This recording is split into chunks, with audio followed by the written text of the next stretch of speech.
So we finally have a trailer for the somewhat anticipated Michael Fassbender movie Aassasins Creed, based on the video game franchise that's kind of popular. I mean, they only make video games every 6 months, but now we have a movie that will adapt the video game source material, because, you know, that's never been done before. Do I have a lot of high hopes for this movie? No, not really. But I mean, can you blame me? Look at the track record that video game movies have had thus far. I mean, they're not the best movies. And you know, Mortal Kombat is kind of my personal favorite. Is it at the very top of, like, you know, Rotten Tomatoes? No, not really. It's not very good. It's kind of cheesy. But I liked it. It did its own thing with what it could with the video game. I mean, how can you get really a story out of dudes fighting each other and punching each other in the face? But do I think that Aassasins Creed can turn the tide? I think it can. You know, I don't really know who's behind it as far as directors and writers go, but I mean, they really did get an actor with some chops.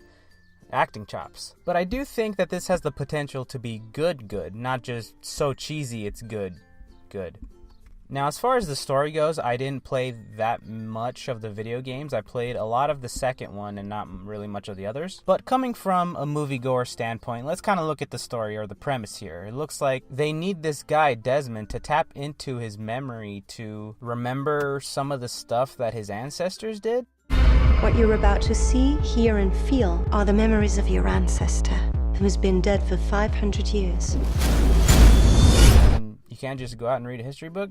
It's that secret? It's a top secret organization? I guess that makes sense. They are assassins with hidden blades in their wrists. I mean, it's kind of risky. So whoever organization this is, if it's a good guys, bad guys, I don't know. They need this guy to virtual reality himself into seeing his ancestors to get some information. To find what? I don't know. We'll have to wait and see to find out what the movie has to tell us. And man, I thought Michael Fassbender lost a lot of weight for this role, but nope, that's a girl, yeah. But one thing that does stand out is the cinematography. I mean, it's pretty beautiful. The lighting and everything looks very well lit, and it just looks like a very good-looking movie. If the story is not going to be top-notch, then it kind of looks like the visuals at least are. So that's something to take of note. And again, this is just a first trailer, but aesthetically, it looks very truthful to the games, and I think that's a good sign. So we'll wait to see what Ubisoft and the movie company have to offer us as far as the second and third trailer goes, but this very well might be the little light at the end of the tunnel for video game movies. You know, they've all been kind of not so good. Although I like Doom. I remember watching that one in middle school because my friend let me borrow it, but that was quite a bit ago. So if I go back and revisit it, will it be just as good as my memory tells it is?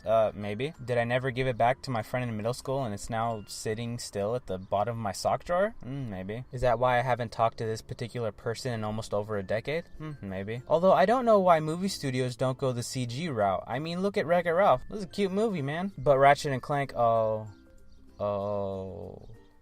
But you know which one looks like it's bridging the gap is this Warcraft movie. Is a lot riding on that movie? No, not really. Is it servicing to a lot of the nerd community? Yeah, kind of. Does it look like a love child between The Hobbit and John Carter of Mars? Yeah, it kind of does. But I do appreciate that Warcraft at least doesn't look like it's trying to be dark and gritty. It looks like it is just trying to be a fun, enjoyable time. And if that's what it is and moviegoers and critics alike love the movie, then, you know, what does it matter what kind of tone it's going for? If it's an enjoyable movie, it's an enjoyable movie. We'll just have to wait and see how all these video game movies, you know, turn out to be. All it takes is one good movie for the studios to be like, whoa, there's some money here. And then next thing you know, we'll get a Legend of Zelda franchise that'll have spawn 50 movies. Boy, I would love that. But for now, Mortal Kombat, Doom, you have a nice safe place right next to my heart and my sock drawer.